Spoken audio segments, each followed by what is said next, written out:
चलो बाळको ધોરણ 9 માં સામાજિક વિજ્ઞાનમાં ચેપ્ટર નંબર 1 આપણે ભણી રહ્યા છે ભારતમાં બ્રિટિશ સત્તાનો ઉદય।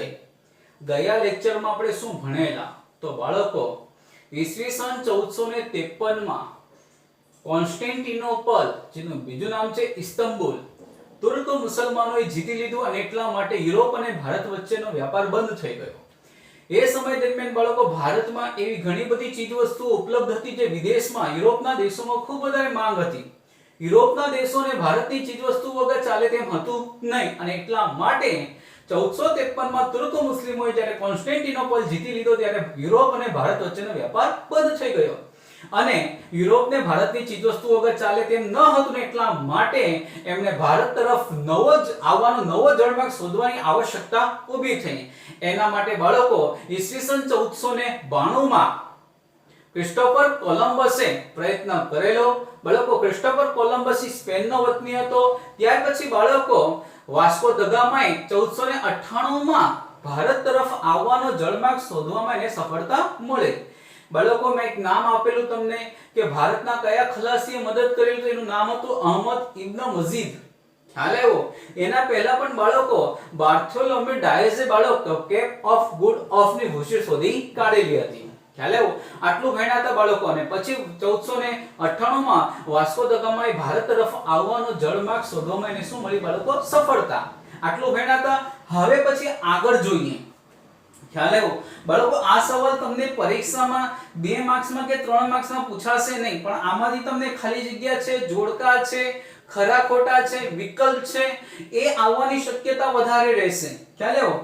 બાળકો સવાલ છે ભારતમાં યુરોપિયન પ્રજાઓનું આગમન। તો બાળકો ભારતમાં આવવાનો જળમાર્ગ શોધ થયા બાદ ભારતમાં વેપાર કરવા સૌપ્રથમ કઈ પ્રજા આવેલી તો બાળકો પોર્ટુગીઝો। ભારતમાં વ્યાપાર કરવા માટે સૌપ્રથમ આવનારી પ્રજા કઈ પોર્ટુગીઝો। બાળકો જોજો કોઈ બુદ્ધિશાળી શિક્ષક હોય ને પોર્ટુગીઝ શબ્દ નહીં મૂકે, એ બીજો શબ્દ મૂકશે બાળકો ફિરંગીઓ। ખ્યાલ આવ્યો? પોર્ટુગીઝોનું બીજું નામ છે બાળકો ફિરંગીઓ। આ કાળજી રાખજો તમે। ખ્યાલ આવ્યો? તો બાળકો ભારતમાં સૌપ્રથમ વ્યાપાર કરવા માટે આવનારી પ્રજા કઈ હતી પોર્ટુગીઝો અને એને બાળકો એ જળમાર્ગ શોધનાર કોણ હતો વાસ્કો દ ગામા। ક્યારે? 1498 માં। 100 વર્ષના સમયમાં પોર્ટુગીઝોએ બાળકો તેઓ આવેલા 1498 માં અને 100 વર્ષના સમયમાં પોર્ટુગીઝોએ બાળકો જુઓ દીવ, દમણ, ગોવા, કોચીન, મલાક્કા જેવા પ્રદેશો જેવા સ્થળો પર પોતાના વ્યાપારી મથકો સ્થાપી દીધા અને બાળકો ત્યાં પોતાની સત્તા જમાવી દીધી। બાળકો જુઓ આ લોકો વ્યાપાર કરવા આવેલા, વ્યાપાર કરવાની સાથે સાથે બાળકો તે પ્રદેશોમાં સત્તા પણ જમાવતા થઈ ગયા। ફોર એક્ઝામ્પલ હું તમને બતાવું બાળકો, આપણો દેશ આઝાદ થયો 1947। 1947 માં અંગ્રેજોએ બાળકો બધું આપણને સોંપીને અહીંયાથી વિદાય લઈ લીધી પણ બાળકો પોર્ટુગીઝો આ ફિરંગીઓ બહુ જક્કી નીકળ્યા। કારણ કે બાળકો આપણું ગોવા છે ને આઝાદ ક્યારે થયું હતું 1961 અને 62 માં। વિચાર કરો રજા, આ લોકો તો બાળકો અંગ્રેજો આપણને સત્તા સોંપીને ચાલ્યા ગયા પણ બાળકો દીવ, દમણ, ગોવા ખ્યાલ આવ્યો આના પર પોર્ટુગીઝોએ પોતાની સત્તા જમાવી રાખેલી। ગોવા પર એનું બાળકો વર્ચસ્વ જમાવી રાખેલું અને તે પોતાના સામ્રાજ્યનો પ્રતીક ગણતા હતા। ભારતને કોઈ હિસાબે બાળકો સોંપવા તૈયાર હતા નહીં પરંતુ બાળકો ન્યા ઓપરેશન વિજય થયો અને ગોવાને પણ 1961-62 માં બાળકો ભારતની અંદર સામેલ કરવામાં આવ્યો, ઇન્વોલ્વ કરવામાં આવ્યો। ખ્યાલ આવ્યો? તો બાળકો આ રીતના જો વ્યાપાર કરવા માટે આવ્યા પણ વ્યાપારની સાથે સાથે સત્તા પણ જમાવતા ગયા। તો બાળકો એમણે દીવ, દમણ, ગોવા, કોચીન, મલાક્કા જેવા પ્રદેશો જેવા સ્થળો પર પોતાની સત્તા જમાવી, વ્યાપાર કરવા માટે મથકો સ્થાપ્યા, કોઠીઓ સ્થાપી। પોર્ટુગીઝોથી આકર્ષાઈને હા બાળકો જેમ પોર્ટુગીઝોથી આકર્ષાઈને બાળકો બીજી પ્રજા કઈ આવી હોલેન્ડના ડચ લોકો। હોલેન્ડના ડચ લોકો બાળકો હોલેન્ડના ડચ લોકોને બીજા શબ્દમાં વલંદાઓ પણ કહેવાય। શું કહેવાય? વલંદા। ત્યાર પછી ડેનમાર્કના ડેનિશ લોકો અને ત્યારબાદ બાળકો ઇંગ્લેન્ડના અંગ્રેજો પણ ભારતમાં વ્યાપાર કરવા માટે આવ્યા। ઈસવીસન 1600 માં ઇંગ્લેન્ડના રાણી એલિઝાબેથે ઈસ્ટ ઇન્ડિયા કંપની, બાળકો યાદ રાખજો આ પરીક્ષામાં અવારનવાર પૂછાય છે કે ઈસવીસન 1600 માં ઇંગ્લેન્ડના રાણી એલિઝાબેથે ઈસ્ટ ઇન્ડિયા કંપનીએ વ્યાપાર કરવાનો પરવાનો મળ્યો. તો બાળકો વ્યાપાર કરવા માટેનો પરવાનો કોને મળ્યો બાળકો? ઈસ્ટ ઇન્ડિયા કંપનીને ભારતમાં વેપાર કરવાનો પરવાનો મળ્યો. અને બાળકો યાદ રાખજો ઈસ્ટ ઇન્ડિયા કંપનીની સ્થાપના પણ ક્યારે થઈ છે? ઈસવીસન 1600 માં. ક્યારે થઈ છે? ઈસવીસન 1600 માં. આ કાળજી રાખજો બાળકો, અવારનવાર પરીક્ષામાં પૂછાય છે કે ઈસ્ટ ઇન્ડિયા કંપનીની સ્થાપના ક્યારે થઈ હતી? તો બાળકો ઈસવીસન 1600 માં. અને ત્યાર પછી બાળકો પરવાનો મળ્યો અને ત્યારબાદ પરવાનો મળ્યા બાદ કે હવે આપણે ભારત સાથે વ્યાપાર કરવો છે, હિન્દુસ્તાન સાથે વ્યાપાર કરવો છે, અને એટલા માટે સૌપ્રથમ અંગ્રેજો ઈસવીસન 1608 માં કંપનીનું એટલે કઈ કંપનીનું? ટાટા કે રિલાયન્સ? બાળકો કઈ કંપની? East India company. ખ્યાલ આવ્યો? તો બાળકો ઈસવીસન 1608 માં કંપનીનું પ્રથમ વહાણ એટલે જહાજ કયા બંદરે આવ્યું બાળકો? સુરત બંદરે. કયા બંદરે આવ્યું? સુરત બંદરે. પણ બાળકો સુરત બંદરે એમને પરવાનો મળ્યો નહીં. ખ્યાલ આવ્યો? અને બાળકો જો તમને પરીક્ષામાં એવો સવાલ પૂછાય કે ભારતની ધરતી પર પગ મૂકનાર સૌપ્રથમ બાળકો અંગ્રેજ કયો હતો? તો હોકિન્સ. કારણ કે બાળકો જે આ કંપનીનું પ્રથમ વહાણ, કંપની એટલે ઈસ્ટ ઇન્ડિયા કંપની, એનું જે પ્રથમ વહાણનો જે કપ્તાન હતો, ખ્યાલ આવ્યો? કેપ્ટન કપ્તાન કે એક જ થાય ઇક્વલ જ થાય, કપ્તાન હતો બાળકો. કપ્તાન એટલે બાળકો જહાજ પર રહેનારો મુખ્ય વ્યક્તિ જેને કપ્તાન કહેવાય. ખ્યાલ આવ્યો? જેની બધી જ જવાબદારી પોતાની હોય છે. આ કપ્તાનનું નામ શું હતું બાળકો? હોકિન્સ. અને બાળકો એ સમય દરમિયાન આપણા જામોરીન રાજાનું શાસન હતું અને આ રાજાએ બાળકો અંગ્રેજોને બાળકો પરવાનો આપ્યો નહીં, મંજૂરી આપી નહીં. અને બાળકો તેઓ વ્યાપાર પરવાનો મેળવવા માટે શું રહ્યા બાળકો? નિષ્ફળ રહ્યા. એટલે બાળકો જો તમને પરીક્ષામાં એવો સવાલ પૂછાય કે અંગ્રેજોનું સૌપ્રથમ વહાણ ભારતમાં ક્યારે આવેલું? તો 1608 માં. અને બાળકો કયા બંદરે આવેલું? સુરત બંદરે. અને બાળકો એના કપ્તાન કોણ હતા? હોકિન્સ. ત્યારબાદ 5 વર્ષ બાદ ઈસવીસન 1613 માં ફરી પાછા બાળકો અંગ્રેજો ભારતમાં એટલે કે ઈસ્ટ ઇન્ડિયા કંપની ભારતમાં વેપાર કરવા માટે પરવાનો મેળવવા માટે ફરી પાછી આવી. અને એ સમય દરમિયાન બાળકો ભારતમાં શાસન હતું કોનું? મુગલ બાદશાહ જહાંગીરનું. કોનું બાળકો?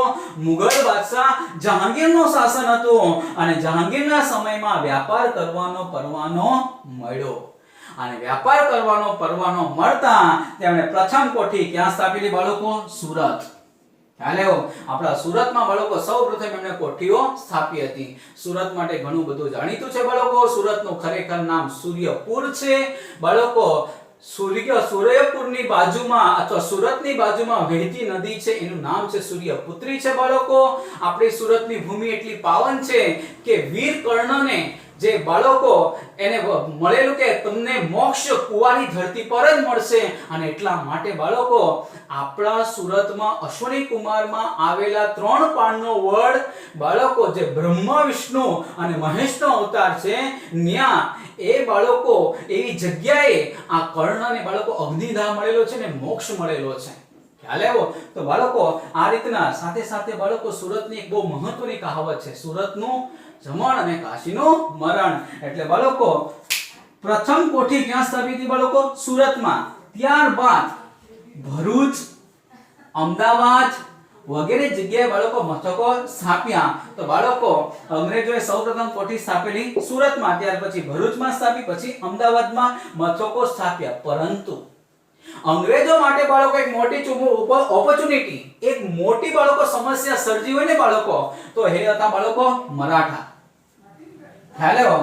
મરાઠાઓના વર્ચસ્વને કારણે, સત્તાને કારણે બાળકો તેઓ દક્ષિણ અને પૂર્વ દિશામાં આગળ વધ્યા. હા બાળકો, તે ઉત્તર ભાગમાં આગળ વધી શક્યા નહીં, કારણ કે ત્યાં બાળકો મરાઠાઓનું વર્ચસ્વ હતું.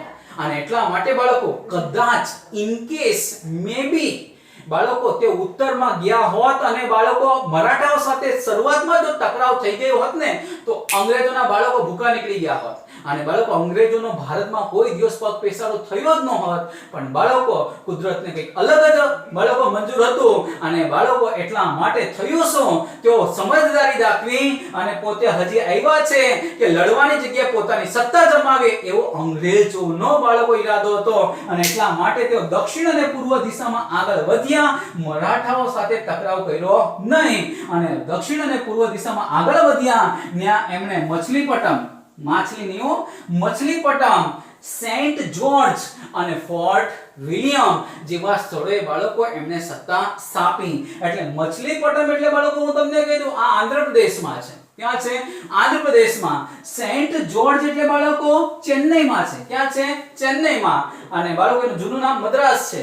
અને બાળકો ફોર્ટ વિલિયમ એટલે બાળકો એ આવેલું છે બંગાળમાં, એટલે કે પશ્ચિમ બંગાળમાં. ખ્યાલ કોલકાતામાં આવેલો ફોર્ટ વિલિયમ નામનો કિલ્લો જે પ્લાસીના યુદ્ધનું કારણ બનેલું. તો બાળકો આ રીતના જો અંગ્રેજોએ કેટલી સમજદારી દાખવી બાળકો કે જો મરાઠા સાથે વિગ્રહ કરીશું, બાળકો પછી બી મરાઠા સાથે વિગ્રહ થયો તો પણ પોતાની પહેલા સત્તા અને તાકાત વધારી અને પછી બાળકો શરૂઆતમાં જો એમની સાથે લડી જતે ને તો બાળકો અંગ્રેજો કદાચ હારનો સામનો કરવો પડતે અને અંગ્રેજો બધું અહીંયાથી હંકેલીને પાછું બાળકો એમણે ઇંગ્લેન્ડમાં જવું પડતે. પણ અંગ્રેજોની સમજદારી કેટલી બાળકો સમજો, વિચારવા જેવી બાબત છે કે એમણે શરૂઆતમાં મરાઠાઓ સાથે ન લડતા સમજદારી દાખવી કે આપણે દક્ષિણમાં ચાલ્યા જઈએ ને સત્તા જમાવીએ, આપણી તાકાત વધારીએ ને પછી આ લોકો પણ સામે યુદ્ધ કરીએ એમ વિચારીને બાળકો એમણે મછલીપટ્ટમ, સેન્ટ જોર્જ અને ફોર્ટ વિલિયમ જેવા સ્થળે પોતાની કોઠીઓ સ્થાપી.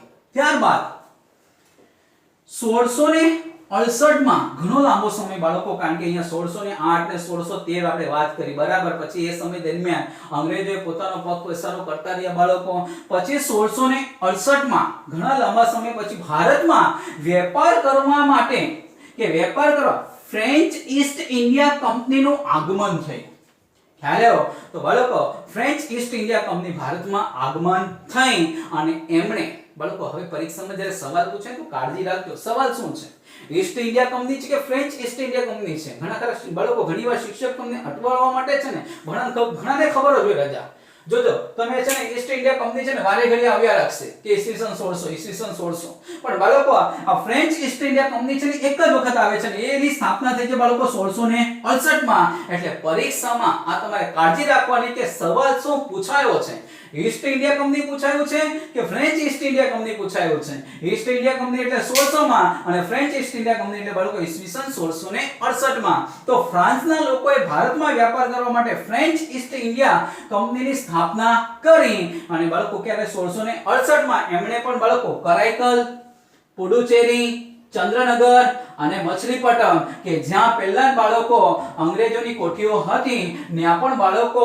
આ ફ્રેન્ચ ઈસ્ટ ઇન્ડિયા કંપનીએ પોતાની કોઠીઓ પણ સ્થાપી બાળકો અને એમણે પણ ફ્રેન્ચે પોતાની સત્તાનો બાળકો પોતાની કોઠીઓ સ્થાપી વ્યાપાર વધાર્યો. ત્યારબાદ ભારતમાં 1746 થી 1763 દરમિયાન એટલે બાળકો ઓફિશિયલ તમે જુઓ તો 15 ને બાળકો આ 3 એટલે 18 વર્ષ 17-18 વર્ષના સમયગાળા દરમિયાન 3 કર્ણાટક વિગ્રહો થયા. કોની વચ્ચે? તો ઈસ્ટ ઇન્ડિયા કંપની અને ફ્રેન્ચ ઈસ્ટ ઇન્ડિયા કંપનીઓ વચ્ચે.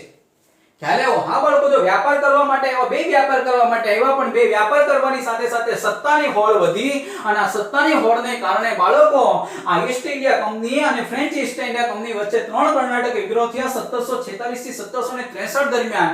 પણ બાળકો આ સમય દરમિયાન ફ્રેન્ચ ઈસ્ટ ઇન્ડિયા કંપનીનો દર વખતે બાળકો પરાજય થયો અને એટલા માટે બાળકો ફ્રેન્ચ ઈસ્ટ ઇન્ડિયા કંપની લાંબા સમય સુધી ભારતમાં વ્યાપાર કરવા માટે ટકી શકી નહીં.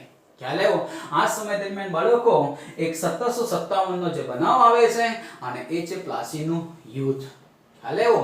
તો બાળકો એ હવે આપણે નેક્સ્ટ લેક્ચરમાં જોવાના છે. મહત્વનો સવાલ છે રાજા પ્લાસીનું યુદ્ધ અને બક્સરનું યુદ્ધ 1757 અને 1764. ખ્યાલ આવ્યો? તો આપણે નેક્સ્ટ લેક્ચરમાં એ ભણીશું. પણ બાળકો તમારે હોમવર્કમાં છે ને આ રીતના એક વખત લખવાનું છે બાળકો જે વર્ષ આવે છે. ખ્યાલ આવ્યો? જે વર્ષ આવે છે બાળકો એને ખાસ તમારે મોઢે કરવાની છે કારણ કે ફ્યુચરમાં તમારા માટે આ ઘણું ઉપયોગી છે. ખ્યાલ આવ્યો? એટલે એક વખત તમારે હોમવર્કના ચોપડામાં તમારે લખવાનો છે. ખ્યાલ આવ્યો? પાકા ચોપડામાં નહીં.